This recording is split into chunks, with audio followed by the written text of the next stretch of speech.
What is up guys, I'm KBHD here, and yesterday was day one of Google I/O 2013, their developer conference, similar to WWDC from Apple.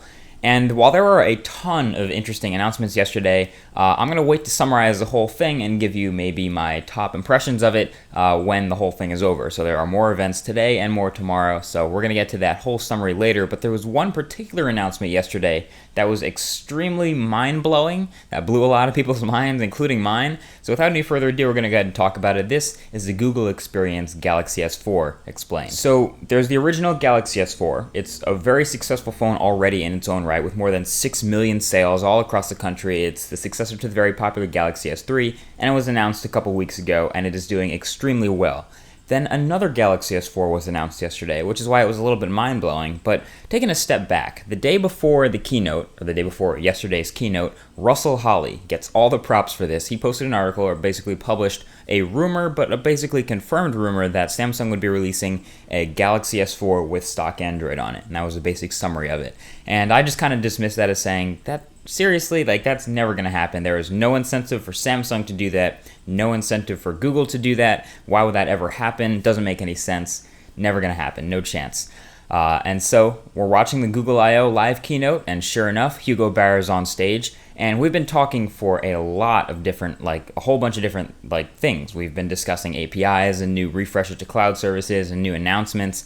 And then for about 5 minutes, he pulls out a Galaxy S4. And he starts talking about how the Galaxy S4 is a great phone. And I'm sitting there watching this like, is this really going to happen? What? Is this actually going to happen? And then he turns on the Galaxy S4, and it's got stock Android on it.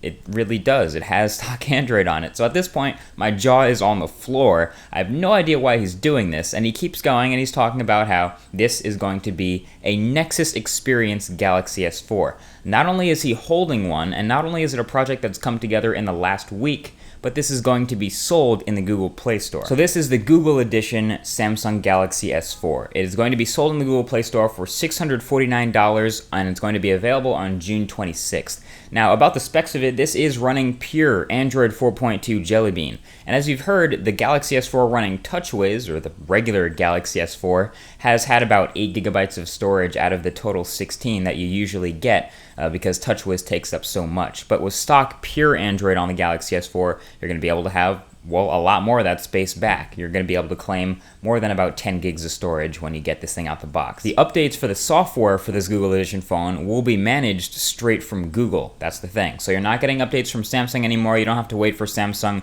or for the carrier for that matter, to add whatever software features they want before pushing the update. As soon as there's a new version of Android, you will get it on your Galaxy S4. That's what the Google Nexus Experience is. And Hugo was not even shy about using the term Nexus over and over again in that presentation. He called it a Nexus Experience device, which brings up a lot of other questions that I'm about to address. But basically, this is another Nexus now. This is going to be sold alongside the Nexus 4 in the Google Play Store in about a month. Now, the Galaxy S4 may not be as solid as the HTC One, and by the way, this is not happening with the HTC One as far as we know, as much as I wish it was, but this is not as solid built as the HTC One, and it's not really as feature-packed as the regular Galaxy S4 anymore, and it's not as cheap as the Nexus 4, so it's really in its own category in the Google Play Store. It's not competing with anything, which leads us to the question, why? Why did this happen? What does this mean for the Nexus line? And what does this mean for the Galaxy line? So for the Galaxy line, this means nothing. Pretty much absolutely nothing. Now, we do know that Samsung and Google had to work on this a little bit at least to get this going. But as far as we know, Samsung isn't going to be marketing this at all. They're going to market their regular Galaxy S4, and you're never going to see ads for the Nexus Galaxy S4. For the Nexus line, on the other hand, this is a gigantic question mark. But there are two very clear paths that this could take. This initiative could take one of two very distinct clear paths. The first path, and what I think is very, very unlikely, is the we're giving up on the Nexus path, where the Nexus 4 and the Galaxy Nexus and that whole line of devices is now over, and we're going to start to see basically a whole bunch of these devices just start to get stock Android. So future HTC devices, future Samsung devices, future flagships are just going to get stock Android and become the next Nexus. So for all intents and purposes, if we go along that path, this is the next Nexus. Now, why I think this is unlikely is because Google doesn't use the Nexus as a sort of a sales point. They don't use it for anything much more than a Halo device. And that's the problem, is giving up that Halo device would be giving up a lot of the direction that they were leading. The Galaxy S4 has a physical home button. It does not have the on-screen buttons. It has a capacitive menu and back button. And it has a micro SD card slot in the back, which for all intents and purposes makes it a super Nexus. But Google, for the past 2 Nexuses, the Galaxy Nexus, they started to push on-screen buttons. The Nexus 4, they had even more, same on-screen buttons. And they gave up external storage, moving from the Galaxy Nexus to the Nexus 4. So they're clearly changing the direction, and they really want to see on-screen buttons in Nexuses. Why would they just give it up and stop pushing that direction?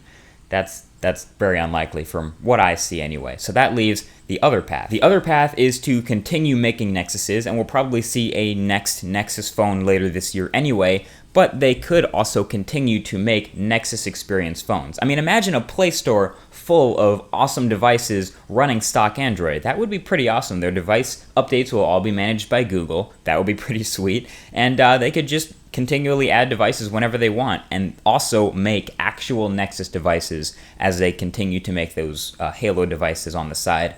And they continue to do that. That's probably the more likely solution. I really don't see Google giving up the Nexuses and just going straight to other phones that other manufacturers make, because Google worked really tightly with Samsung, with LG, and with HTC to make all of their Nexuses so far. They're going to continue to do that as far as we know. So that's basically all we know about the Google Edition Samsung Galaxy S4. It's not a lot right now, but it at least answers the question, what the hell just happened? Obviously, my jaw was on the floor. And again, props to Russell Hawley. I'll add all the links you guys need to know right below the like button to get all the information you need about this Google Edition phone. But again, Hugo was not shy about saying that this was a Nexus Experience device, which really raised a lot of eyebrows. But that is the Google Edition Galaxy S4. Either way, that's been it. Thank you for watching. If you want to see my full Galaxy S4 review, I will have that link below as well, and you can watch that and decide if you actually want to pick this up. I don't know if anyone's going to be buying this phone. There's not really much incentive to buy a $650 unlocked phone. It does have the same bands as the current Nexus 4 with AT&T and T-Mobile, I think it is, and you also have LTE support. But again, for the most part, most people who have bought the Galaxy S4 already aren't going to be all that disappointed in it, although some people in the geek community are just going to put signage and mod on theirs anyway. Either way, thanks for watching, and I'll talk to you guys in the next video. Peace.